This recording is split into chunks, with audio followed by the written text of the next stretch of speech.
да поемат, примерно, лихвите фонд ФЛАГ 100%, 50% и по-големите да се плащат целите лихви. Сега изравнихме София с 2 могили Иваново.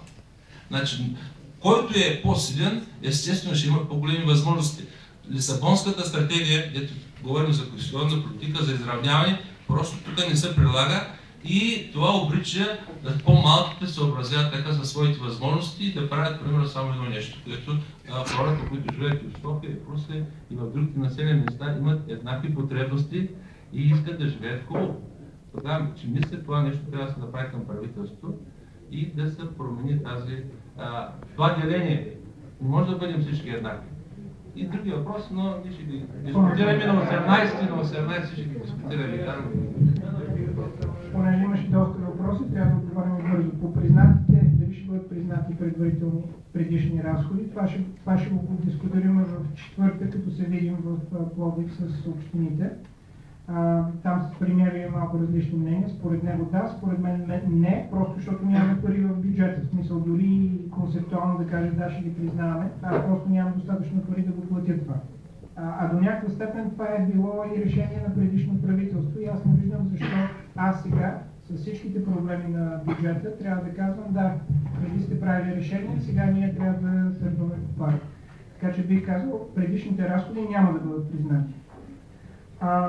5% съфинансиране, наистина е така, по всички проекти има 5% съфинансиране. За бизнеса обаче това е от доста време. В смисъл, бизнесът за мен е напълно свикнал с идеята, че те като получават някакви пари, има съфинансиране, не само 5%, всъщност по много от програмите има 20-25%, някакъв 50%, така че това е само новост за общините.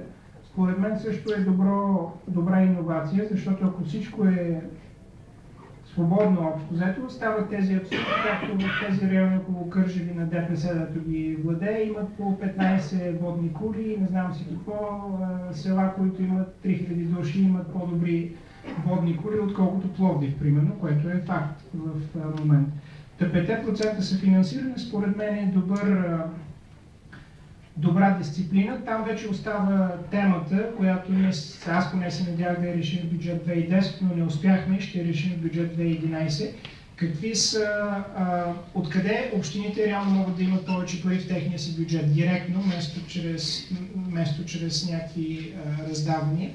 И за да стане това, трябва да се промени данъчната система някъде. В смисъл, някои данъци директно да отиват не някои данъци, процент или част от някои данъци директно да отиват в общините, така че да не е всичкото на централно управление, а вие да си имате пари, не вие, общините по принцип. Един вид да стане фискална децентрализация. И това го говорихме доста с съдружието, или как се казва, Сдружението на общините, но те дойдоха при нас. Аз спомням много ярко, 2 седмици преди да влезе бюджета в Народно събрание. Аз казах, няма никакъв начин ние за 2 седмици да променим или закона за местните данъци, или някои от другите закони. Това не стана тази бюджетна процедура, но се надявам до следващите ние вече да сме готови. И като има такова децентрализация частична в бюджета, тогава ще стане много по-лесно не само тия 5% да се съфинансират, а въобще да има финансиране местно в общините.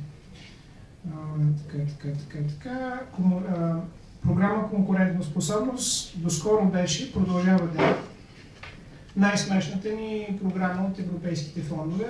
От каква гледна точка?